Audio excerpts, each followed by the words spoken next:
నమస్కారం. ఆస్క్ టాక్స్కి స్వాగతం. నా పేరు డాక్టర్ సుసర్ల రేవతి. నేను కాలేజెస్కి మరియు కార్పొరేట్స్కి ట్రైనర్గా వెళ్తూ ఉంటాను.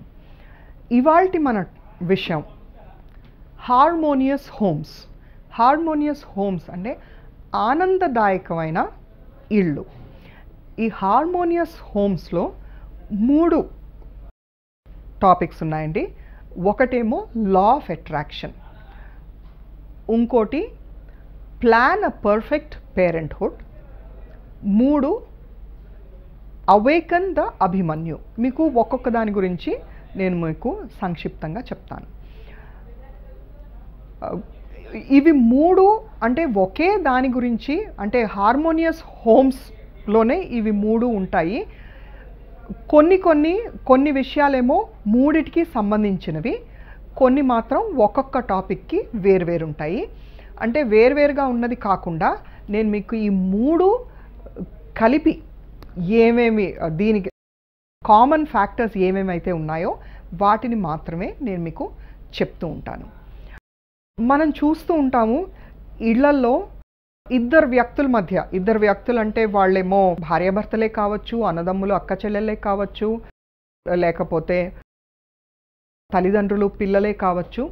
వీళ్ళ మధ్య సత్సంబంధాలు ఏర్పడాలంటే కొన్ని నియమాల్ని ఖచ్చితంగా పాటించాల్సిందే. ఇప్పుడు ఇమోషనల్ ఇంటెలిజెన్స్ ఏదైతే ఉందో, అంటే ఒకవేళ అంటే తల్లిదండ్రులకి పిల్లల మీద చాలా కోపం వస్తుంది, వాళ్ళు పిల్లల మీద కోపగించుకుంటుంటారు. ఆ కోపగించుకున్న వెంటనే అక్కడికక్కడ అది మర్చిపోయి వెంటనే తర్వాత పని వాళ్ళు మొదలు పెట్టచ్చు. అదే మన తెలుగులో సామెత ఉంది, అత్త మీద కోపం దుత్త మీద చూపించినట్లు అని. ఆ కోపం, పిల్లల మీద కోపం ఇంకోళ్ళ మీద చూపించకూడదు. అది అప్పటికప్పుడే మనం కట్ చేసేయాలి.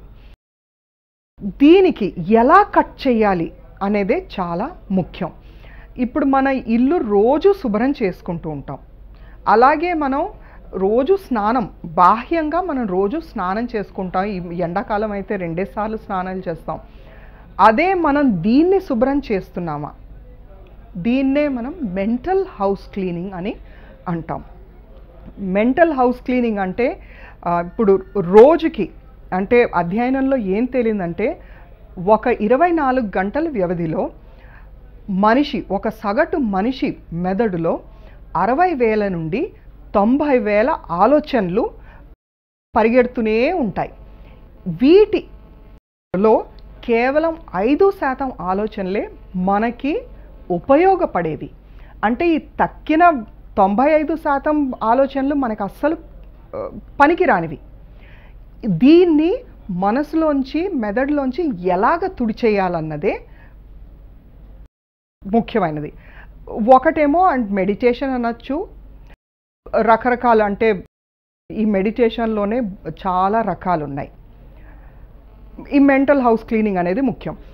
ఇప్పుడు మనకి స్టూడెంట్స్ కనుక తీసుకుంటే వాళ్ళకి గోల్స్, వాళ్ళ లక్ష్య సాధన ఏమిటి, ఆ గోల్స్ పైనే వాళ్ళ అటెన్షన్ అంతా ఆ గోల్స్ పైన ఉండాలి. తక్కిన వాటి మీద దేనికి మీదకి వాళ్ళ దృష్టి అసలు పోకూడదు. తర్వాత ప్లాన్ అ పర్ఫెక్ట్ పేరెంట్హుడ్. మన దేశం ఎప్పుడు ప్రగతి సాధిస్తుంది, మన పిల్లలు బాగుంటే. అప్పుడు నేటి పిల్లలే రేపటి పౌరులు కాబట్టి మన దేశం, అంటే మన పిల్లల్ని బాగా తయారు చేయగలగాలి. ఇది మన పిల్లల్ని బాగా అంటే మంచి పౌరులుగా మనం తయారు చేయగలగాలి అంటే వాళ్ళని తల్లిదండ్రులే మొట్టమొదటి గురువులు కాబట్టి తల్లిదండ్రులు వాళ్ళని ట్రైన్ చేయాలి. తల్లిదండ్రులు పిల్లల్ని పెంచాలనుకుంటే తల్లిదండ్రులు వాళ్ళు రెడీ అవ్వాలి. దీన్నే ప్లాన్ అ పర్ఫెక్ట్ పేరెంట్హుడ్ అనే శీర్షికలో నేను కాబోయే తల్లిదండ్రులకి శిక్షణ ఇస్తూ ఉంటాను. ఇది ఏంటంటే తల్లి గర్భం దాల్చే కనీసం ఒక సంవత్సరంన్నర ముందర నుంచి ఈ ప్రోగ్రామ్ని ప్లాన్ చేసుకోవాలి. అంటే స్ట్రెస్ లెవెల్స్, ఒత్తిడి లేకుండా ఎలా ఉండాలి, తర్వాత మనం ఎలాంటి మాటలు మాట్లాడాలి, తర్వాత మన ఆలోచనలు ఎలా ఉండాలి, దీన్నే నేను ఇందాక చెప్పాను. మీరు అంటే మన ఆలోచనలు శుభ్రం చేసుకోవడం, మన మెదడును శుభ్రం చేసుకోవడం, మెంటల్ హౌస్ క్లీనింగ్. ఇది ఒక్క రోజుతో వచ్చేది కాదు. మనం నిరంతరంగా కృషి చేస్తూ దీన్ని ప్రాక్టీస్ చేస్తూ ఉంటే మనం దీని గురించి అవగాహన మనకి బాగా అవుతుంది. మూడోది అవేకన్ ద అభిమన్యు. మనకి పురాణాల కాలం నుంచి అభిమన్యుడు తల్లి గర్భంలో ఉన్నప్పటి నుంచి ఎలా నేర్చుకున్నాడో, దీన్ని తల్లి గర్భంలో 60 రోజులు అంటే 2 నెలల గర్భం ఉన్నప్పటి నుంచి వినికిడి శక్తి ఉంటుంది. సో ఈ మూడిటికి కొన్ని కామన్ ఫ్యాక్టర్స్ ఉన్నాయి. ఈ కామన్ ఫ్యాక్టర్స్ గురించి నేను మీకు చెప్తాను. అంటే ప్రస్తుతం రక్తనాళాల్లోనూ రక్తం ప్రసరిస్తూ ఉంటుంది. ఒకవేళ ఏదైనా బ్లాకేజ్ ఉంటే కనుక మనిషికి హార్ట్ అటాక్ వస్తుంది. ఇది మన అందరికీ తెలుసు. ఆ బ్లాకేజ్ తీసేస్తే, అంటే బైపాస్ సర్జరీ ద్వారా కానీ లేకపోతే స్టెంటింగ్ కానీ ఏ పద్ధతి ద్వారా అన్నా ఈ రక్తనాళాల్లో బ్లాకేజ్ లేకుండా చూడాలి. అలాగే మన శరీరంలో శక్తి సంచారం జరుగుతూ ఉంటుంది. ఈ శక్తి సంచారం మనలో ఎప్పుడైతే జరగదో కొన్ని బ్లాకేజెస్ ఏర్పడుతూ ఉంటాయి. ఈ బ్లాకేజెస్ వలన శక్తి సంచారం జరగదు.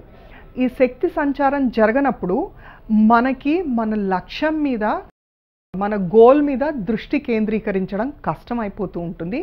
మనం ఏ పనులు చేయాలో అది పనులు మనం చేయలేము. మన శరీరంలో 7 ఎనర్జీ సెంటర్స్ ఉన్నాయి. వీటినే మనం చక్రాలని అంటాం. ఎనర్జీ సెంటర్స్లో బ్లాకేజెస్ తీసేయడానికి కొన్ని రకాల సౌండ్స్ అంటే వైబ్రేషన్స్ ఉంటాయి, కొన్ని ప్రకంపనలు. ఈ ప్రకంపనల ద్వారా మన శరీరంలో, అంటే ఈ ఎనర్జీ సెంటర్స్ ఎక్కడైతే అంటే ఒకవేళ బ్లాకేజ్ ఉంటుందో ఈ బ్లాకేజెస్ని మనం తొలగించవచ్చు. ఈ బ్లాకేజెస్ తొలగించినప్పుడు మన శరీరంలో శక్తి సంచారం జరుగుతూ ఉంటుంది. శక్తి సంచారం బాగా జరుగుతూ ఉంటే మనకి లక్ష్య సాధన కూడా చాలా సులువైపోతూ ఉంటుంది. దీనికి తోడు అంటే కొన్ని పద్ధతులు ఉన్నాయి. దీన్ని అంటే చక్ర చాంటింగ్ అనొచ్చు. ఒక్కొక్క చక్రానికి ఒక్కొక్క వైబ్రేషన్ ఉంటుంది. ఆ వైబ్రేషన్ ఏమిటో నేను మీకు తర్వాత మళ్ళీ వివరిస్తాను. ఈ చక్ర చాంటింగ్తో పాటు కొన్ని సౌండ్ థెరపీ అని కూడా ఉంది. కొన్ని రాగాలు వింటే మనకి చాలా ఆనందంగా, ఆహ్లాదకరంగా ఉంటుంది. ఉదాహరణకి కళ్యాణి రాగం కానీ, లేకపోతే మోహన రాగం కానీ, లేకపోతే నీలాంబరి రాగం కానీ మనకి చాలా అంటే ప్రశాంతత చేకూరుస్తుంది. ఒకవేళ మనలో ఒత్తిడి బాగా కలిగినప్పుడు పడుకునే ముందర ఈ రాగాల్ని, అంటే మామూలుగా ఉన్నప్పుడు కానీ లేకపోతే గర్భిణీ స్త్రీలు కానీ ఈ రాగాల్ని వింటూ మనకు పడుకుంటే మెదడు ప్రశాంతంగా ఉండి మనం మరుసటి రోజు ఉత్సాహంగా మనం లేవగలుగుతాం. తర్వాత ఇంకోటి, మన శరీరంలో నెగటివ్ ఇమోషన్స్ అనేవి ఉంటాయి. నెగటివ్ ఇమోషన్స్ అంటే కోపం, విపరీతమైన, అంటే కొంచెం కోపం అన్నా ఎక్కువ కోపం అన్నా ఇది నెగటివే. ఇది తర్వాత అసూయ అనేది, తర్వాత ఇంకోడిని చూసి మనకి ఓర్వలేకపోవడం, ఇవన్నీ మనకి నెగటివ్ ఇమోషన్స్ కింద వస్తాయి. ఈ నెగటివ్ ఇమోషన్స్ని మనం పాజిటివ్గా ఎలాగ మరల్చుకోవాలి, ఈ నెగటివ్ని పాజిటివ్గా మార్చుకోవడానికి మళ్ళీ ఎలాంటి పదాలు మనం ప్రయోగిస్తే మనలో ఈ నెగటివ్ అన్నీ తగ్గుతాయి, అంటే ఈ నెగటివ్ అన్నీ మనం పక్కకి నెట్టేయాలి. ఇది ఎలా చేయగలగాలి అనేది కూడా నేను మీకు వివరించి తర్వాత ఎపిసోడ్స్లో మీకు చెప్తాను. సో క్లుప్తంగా హార్మోనియస్ హోమ్స్ ఇవన్నీ ఎవరైతే రెగ్యులర్గా ఉపయోగిస్తారో వాళ్ళ చుట్టూ పాజిటివ్ అట్మాస్ఫియర్ అనేది ఉత్పత్తి అవుతుంది. ఇల్లు కానీ లేకపోతే బయట కానీ మన ఫ్రెండ్స్తో కానీ లేకపోతే ఉద్యోగం మన ఆఫీస్లో కానీ మన అట్మాస్ఫియర్ చాలా హాయిగా స్ట్రెస్ ఫ్రీగా ఉంటుంది. తర్వాతి ఎపిసోడ్లో కలుసుకుందాం. అంతవరకు సెలవు.